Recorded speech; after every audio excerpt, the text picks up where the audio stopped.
O que fazer quando nós estamos falando do budismo, Nichiren, falando do Nam-myoho Renge-kyo, ou falando que é budista, mas mostrando que não é o mesmo budismo que essa grande maioria vê, né, que são dos monges e monja Koen, e meditação e budismo zen. O que a gente faz se ela tem mais interesse nessas outras linhas do que no que nós estamos apresentando? Bom, não tem problema nenhum. Inclusive, essa foi a maior luta do Nichiren quando ele estava explanando o Sutra do Lótus, explicando realmente o Nam-myoho Renge-kyo, e as pessoas já tinham outras crenças em outras linhas, e até quando estudavam o Sutra do Lótus, viam algumas coisas e não entendiam. Essa era a maior luta dele, tá? Tem até um exemplo aqui que fala o seguinte, ele explica sobre isso, sobre explanar o budismo. Por exemplo, se um lavrador for cultivar os campos no outono ou no inverno, então, ainda que a semente, a terra e os esforços dele sejam os mesmos de sempre, esse plantio não trará lucros. Ao contrário, acarretará em prejuízo. Se o lavrador plantar em uma pequena área, seu prejuízo será pequeno. Mas se plantar em muitos hectares, sofrerá um grande prejuízo. Entretanto, se esse lavrador arar e plantar na primavera e no verão, então não importa a dimensão dos campos, se são muito ou pouco férteis, cada um produzirá sem falta a colheita correspondente.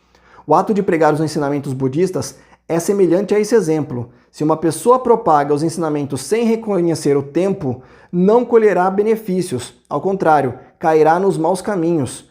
Quando o Buda Shakyamuni fez o seu advento nesse mundo, ele estava determinado a ensinar o Sutra do Lótus.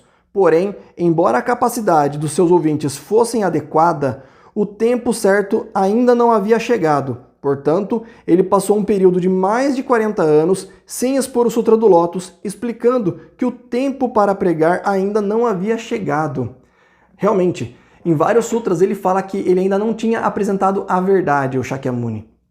E até que no final, nos últimos 7, 8 anos ali, né, da sua vida, ele foi explanar de verdade o Sutra do Lótus, onde várias vezes parece até que ele era contrário ao que ele estava falando. Porém, por que ele teve todo esse objetivo? Porque quando ele atingiu a iluminação, ele sabia que o que ele estava falando era muito complexo. Por isso que, inclusive, somente nos 14 últimos capítulos do Sutra do Lótus, ele fala desse advento. Ele fala que ele atingiu a iluminação de existências passadas, mas que nessa existência dele foi que ele realmente estava ali para propagar tudo isso. Coisa que nos outros sutras e também na primeira parte, nos primeiros 14 capítulos do Sutra do Lótus, era mais teórico, ele não falou isso. Ele só tinha se apresentado como se ele tivesse atingido a iluminação ali mesmo.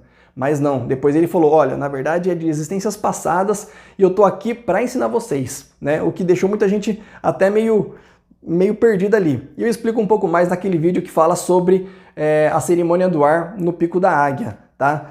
Mas isso significa que ele estava falando sobre o tempo, e o Nichiren estava falando também aqui sobre o tempo. E o tempo é o quê? É os últimos dias da lei. Ele sabia, o Shakyamuni sabia que somente nos últimos dias da lei as pessoas compreenderiam ou trariam o Sutra do Lótus para praticar de uma maneira prática, onde inclusive surgiu o Nichiren e revelando ali o Nam-myoho Renge-kyo como a prática, né, assídua sobre a condensação ali do Sutra do Lótus, da essência do Sutra do Lótus, né?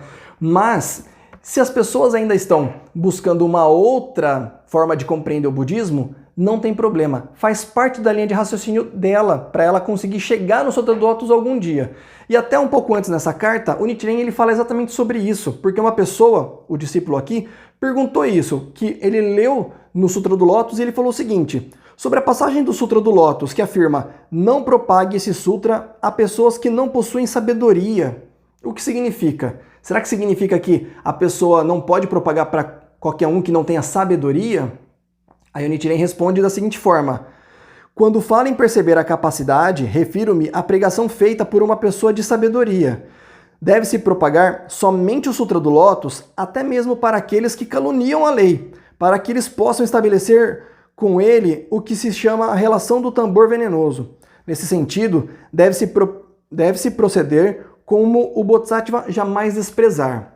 Abrindo um parênteses aqui, quem era o Bodhisattva jamais desprezar? Foi um personagem, um Bodhisattva que o Shakyamuni citou como se fosse uma pessoa que nunca desprezava ninguém. Ele ensinava a lei para as pessoas e mesmo que ele era caluniado, apanhava e qualquer outra coisa, desprezado, ele nunca desprezava as pessoas. Ele agradecia e seguia ensinando para as pessoas, né? Então ele foi um exemplo.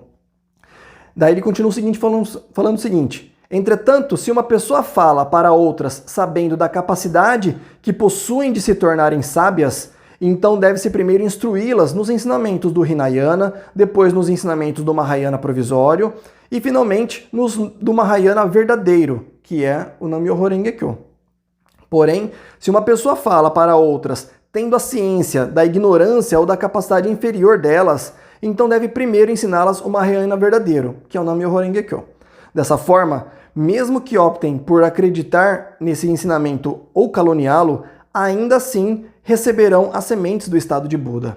Quer dizer, é nesse momento que a gente vê a diferença. Se a pessoa ela é mais instruída, ela já está conhecendo o budismo, ela já tem ali uma noção e de repente ela fala, poxa, né, eu quero saber mais sobre os monges, sobre o budismo zen, sobre outra linha budista, sobre meditação e tal. Ela já está num começo. Então talvez essa pessoa que é um pouco mais instruída, talvez ela precise, né, assim como o próprio Shakyamuni fez para muita gente, ensinar todo esse processo do comecinho para ela ir pegando e de repente fazer sentido quando chegar no Sutra do Lótus e ela entender que o Sutra do Lótus e posteriormente o Nam-myoho Renge-kyo é o que traz a transformação nessa existência. Porém, se é uma pessoa que nunca ouviu falar de budismo, ensina o Nam-myoho Renge-kyo agora, porque ela sabendo ou não sabendo, ela já vai ter ali o que mais precisa da essência do Sutra do Lótus, que é evidenciar a fé sobre a transformação do karma, que é esse o objetivo da recitação do Nam-myoho Renge-kyo, não é? Nós recitamos o Nam-myoho Renge-kyo, vibramos para que essa vibração realmente sintonize no universo, no estado de Buda, realmente leve o estado da pessoa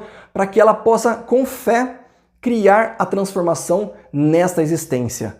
Essa é a grande diferença do Sutra do Lótus, que em outros sutras a pessoa não tem. Mas como a pessoa, de repente, se ela é mais erudita, né, mais estudiosa, ela quer pegar aqueles primeiros ensinamentos, talvez faça parte do ensinamento dela. Mas aí por isso que você não tem que voltar atrás. Mantendo o Nam-myoho Renge-kyo e vamos seguindo, ensinando a essência do que ela vai ter que aprender por último. Tá certo? Muito obrigado. Da minha parte é só e tchau, tchau.